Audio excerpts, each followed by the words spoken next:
ଆମ ଘରେ ଏତେ ସାରା ଆୟୋଜନ କ'ଣ ପାଇଁ ଚାଲନ୍ତୁ ଦେଖିବା। ଆଜି ଆମ ଘରେ ପିଠା ହେବ ଗଇଁଠା ପିଠା ଠାକୁରଙ୍କ ପାଖରେ ଭୋଗ ଲାଗିବ ସେଥିପାଇଁ ଚୁନା ଚଲା ହେଲା। ମୁଁ ସେପଟେ ଗଲି କୋବି କାଟିବା ପାଇଁ କାହିଁକି ନା ଗଇଁଠା ପିଠା ହେବ କୋବି ପିଠା କାହିଁକି ନ ହେବ। ତ ଆମ ଘରେ କୋବି ପିଠା ସମସ୍ତଙ୍କୁ ଭଲ ଲାଗେ ସେଥିପାଇଁ କୋବି ମଣ୍ଡା କରିବାରେ ପ୍ରସ୍ତୁତିରେ ଲାଗି ପଡ଼ିଲେ। ଦେଖନ୍ତୁ ମୋ ପୁଅର କେତେ ଖୁସି, ଏତେ ସାରା ଖୁସି ସେ କ'ଣ ପାଇଁ ହେଉଛି କାରଣ ତା ପାଇଁ ଏତେ ସାରା ବାଣ ଆସିଛି ସେଥିପାଇଁ ସେ ଏତେ ଖୁସି ହେଇଯାଉଛି କାରଣ ସେ ଜାଣିଛି ମୁଁ ସବୁ ଏକାଠି ହିଁ ବାଣ ଫୁଟେଇବି। ସେ ଗାଁରେ ପିଲାମାନେ ସବୁ ଆକାଶ ଛତା ଛାଡ଼ିକି ଦେଖନ୍ତୁ ଆକାଶ ଛତା ଛାଡ଼ିକି କେତେ ଖୁସି ହେଇକି ନାଚୁଛନ୍ତି, ଖୁସିରେ ପୁରା ପାଗଳ ହେଲୁ ବାବରେ। ଦୀପାବଳି ମାନେ ମଉଜ ଆମର ନା ଆଉ କ'ଣ ସମସ୍ତଙ୍କର। ଏତେ ଖୁସି ହେବାର କାରଣ କ'ଣ ଆପଣ ଜାଣିଛନ୍ତି?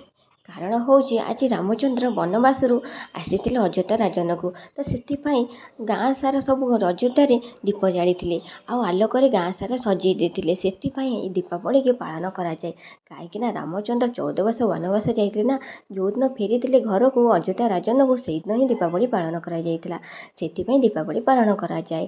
ତାପରେ ଆମର ଦୀପାବଳି ତ ସମାପ୍ତ ହେଇଗଲା, ବଡ଼ ବଡ଼ୁଆଟା ଡକା ସରିଗଲା, ତାପରେ ପିଠା ଖାଇବାର ଭୋଜନ ହେଲା। ଦେଖନ୍ତୁ ଆମ ବାପା ପିଠା ଖାଇକି କେତେ ଭଲ ହସୁଛନ୍ତି। ତ ପିଠା ତ ସରିଗଲା ଆୟୋଜନ। ଆପଣଙ୍କ ଘରେ କ'ଣ ମଣ୍ଡା ପିଠା ହେଇଛି କି? ତାପରେ କମେଣ୍ଟରେ କହିବି। ରଖୁଛି, ଜୟ ଜଗନ୍ନାଥ, ନମସ୍କାର।